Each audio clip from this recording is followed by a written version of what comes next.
Today's story. It's known, the word of the Alter Rebbe, quote, "Wer es sich gehalten, I heard them say, in mein Klamke, werde ich sterben und shuva," which means the one who held onto my door handle will not leave the world without shuva. So,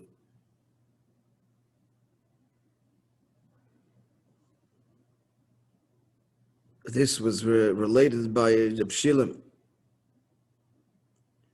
who we're talking about the last few weeks.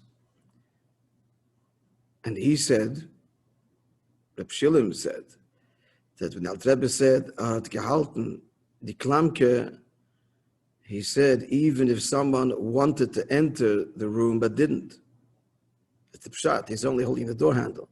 Alter Rebbe didn't say that the one that comes in and we connect to, his neshama will be stirred such that he won't leave the world without shuvah.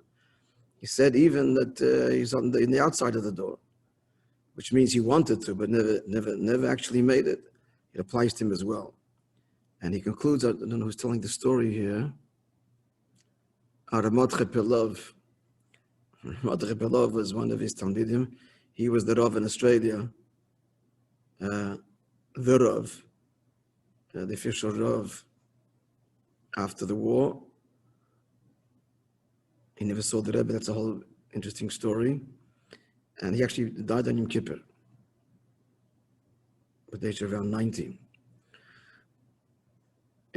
Interesting person. Getz, his wife, is a great granddaughter of him. So he relates like this, that in the Yozhna there was a fellow that was Chavshim Lagambi, is completely non-observant.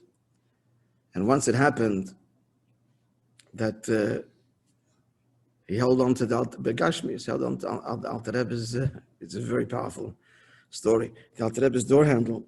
And he used to say, I'm guaranteed I'm not going to die without doing tshuva. I held on to the Rebbe's klamke. It happened once. He came Shabbos to shul. B'chalak didn't go to shul. They called him up for an aliyah. So he went up, and as he's making the brachas on the Torah, he burst into tears. And Yotze Nishmasai, his neshama Pashat left then and there, Yitech Tshuva Amitis.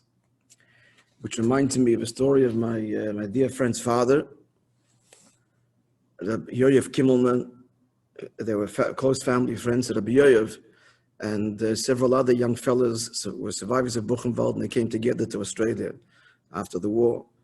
My father had been born in Australia, and his parents, my grandparents, Rabbi Yisrael knew, and Rivka, Rabbi Rivka as we called her.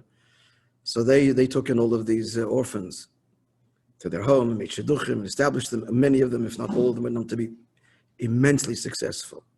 In fact, all of them, immensely successful, materially, and built beautiful families.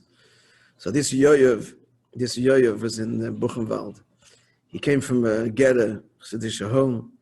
But as a result, like many, as a result of what he endured, he completely, he left everything. So this isn't the DP camp still, this is Mamish right after liberation. And it was Shabbos, and he relates, this story is actually written in Chassidic Tales of the Holocaust by Yafa Elias. Someone traveled the world interviewing survivors and wrote stories. It's first-hand accounts, all of them. It's a beautiful book. So she was in Australia. She interviewed the survivors, including Yoyev. We called him Yoyev, Mr. Kimmelman, Yoyev.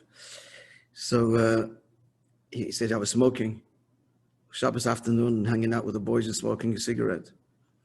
And someone comes out of one of the huts there, and it was Shabbos afternoon. We need someone to lane. Does anyone know how to lane?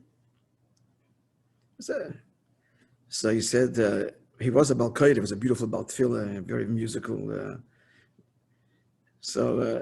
Okay, so he need someone to lane. So he threw down the cigarette, and he walked into the room there, and he said, I opened up the Torah, and the letters of the Torah leapt up from the cloth and said, Yov, bist a Yid, Yov, you're a Yid, you're a Yid. And he never let me go. And that's, from that point, he came back, Shem Shabbos and so on, and as I told you, raised a beautiful family. Dear friends, have a wonderful day and a wonderful year. And the last few hours, like the Rabbi says in the Maimer, we can still be misaken all that is lacking. Imagine that in the year bygone.